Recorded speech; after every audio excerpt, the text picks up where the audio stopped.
खबर में आपका बहुत बहुत स्वागत है। मैं हूं आपके साथ ललित। चलिए खबरों की शुरुआत करेंगे बड़ी खबर के साथ।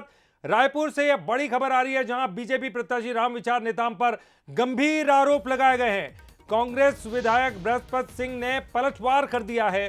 रामविचार नेताम गुंडे और आतंकी विचारधारा के हैं, यह कहा है बृहस्पति सिंह ने।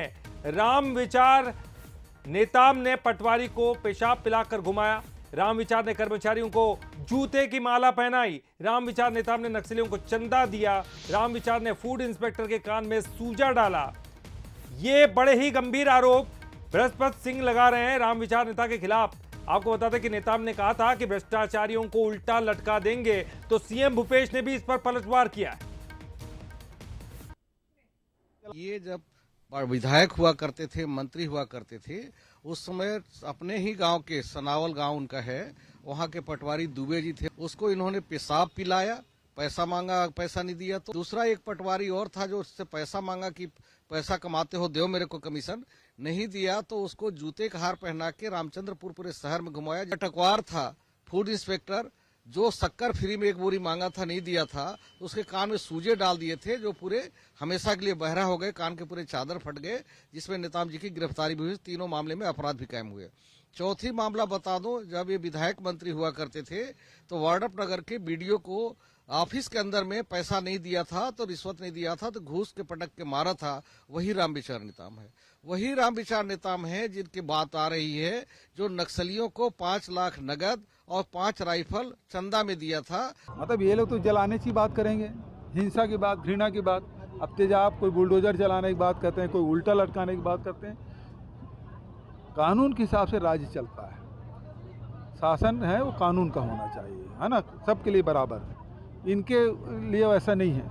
भारतीय जनता पार्टी के लोगों के लिए अलग कानून है और आम जनता के लिए अलग। ये जब विधायक हुआ करते थे, मंत्री हुआ करते थे, उस समय अपने ही गांव के सनावल गांव उनका है, वहां के पटवारी दुबे जी थे, उसको इन्होंने पेशाब पिलाया, पैसा मांगा, पैसा नहीं दिया। तो दूसरा एक पटवारी और था जो उससे पैसा मांगा कि पैसा कमाते हो, दो मेरे को कमीशन, नहीं दिया तो उसको जूते का हार पहना के रामचंद्रपुर पूरे शहर में घुमाया। अटकवार था।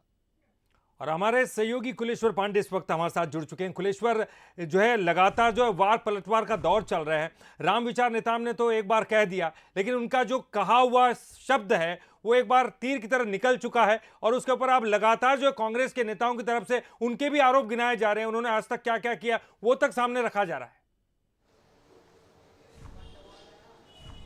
देखिए ललित, जो बयान आ रहे हैं इससे पता चलता है कि छत्तीसगढ़ में चुनाव अब कितना नजदीक आ गया है, जो इस प्रकार का बयानबाजी से नेता अपने आप को चर्चित कर रहे हैं एक तरह से। रामविचार नेताम के, हालांकि इसके पहले भी कई तरह के बयान आए, लेकिन जिस तरह से उन्होंने प्रेस वार्ता करके ये कहा कि हम भ्रष्टाचारियों को उल्टा लटकाएंगे, तेजाब से जला देंगे, निश्चित तौर पे कहीं ना कहीं कांग्रेस पार्टी के शब्द रूपये कहने काफी विवादित बयान है। इस तरह की बातें नहीं करना चाहिए जनप्रतिनिधियों को। बृहस्पति सिंह ने तो कई बड़े आरोप भी लगाया, जो वर्तमान में विधायक है वहां के, उन्होंने आरोप भी लगाया कि किस तरह से जब ये मंत्री थे रामविचार नेताम, तब अधिकारियों को पेशाब पिलाते थे, जूता का माला पहनाते थे और मारते भी थे। ऐसे गंभीर आरोप जो है बृहस्पति सिंह ने लगाया। सीएम भूपेश बघेल ने भी कहा है कि इस तरह के हिंसक बात नहीं करनी चाहिए। बीजेपी तो हमेशा नफरत फैलाने और हिंसा फैलाने का ही काम करती है। देखिए, चुनाव जैसे जैसे नजदीक आएगा इस तरह के बयानबाजी हमको लगातार सुनने को मिलेगा। इसके पहले भी रामविचार नेताम का एक बयान आया था, जो खुले मंच से वो बृहस्पति सिंह को कोस रहे थे। तो इस तरह के बयान पर पलटवार भी आता है, और बृहस्पति सिंह ने तो 5 से 6 बड़े आरोप लगाए हैं। साथ उन्होंने ये भी कहा कि नक्सलियों को चंदा के रूप में 5 राइफल और कुछ कैश भी दिए थे। ऐसे बड़े आरोप लगा, अगर एक जनप्रतिनिधि लगता है जो वर्तमान में बीजेपी का प्रत्याशी है, तो निश्चित तौर पर कहीं ना कहीं कई सवाल खड़े होते हैं। हालांकि अब देखना होगा कि इन आरोपों के बाद भी रामविचार नेताम इसमें कोई प्रतिक्रिया देते हैं कि नहीं। चलिए, बहुत बहुत शुक्रिया करेंगे आपका इस पूरी जानकारी के लिए। तो हमारे संवाददाता जो बता रहे थे, हमारे सहयोगी, जो है किस तरह से अब ये राजनीतिक लड़ाई का दौर चल चला है, और इसे हम कह सकते हैं कि चूंकि चुनाव नजदीक है, अब चुनाव जैसे जैसे नजदीक आएंगे वार पलटवार का दौर भी शुरू होता जाएगा। जी हाँ, तो हम